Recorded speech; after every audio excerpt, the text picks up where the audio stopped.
চলো আজ বানাই পাবদা মাছের ঝাল। প্রথমে মাছগুলো এপাশ ওপাশ করে ভালো করে ভেজে নিব। ভেজে নেওয়ার পরে এবার একটা কড়াইতে তেল দিয়ে দিলাম।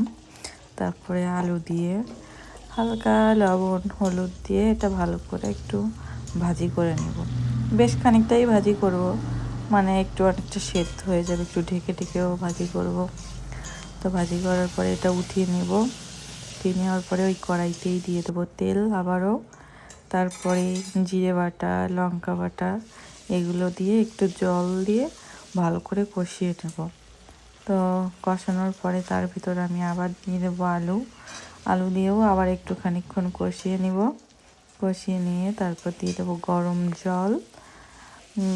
জল দিয়ে, এমনিতেই জলটা গরম আছে, ফুটতে বেশি টাইম লাগবে না।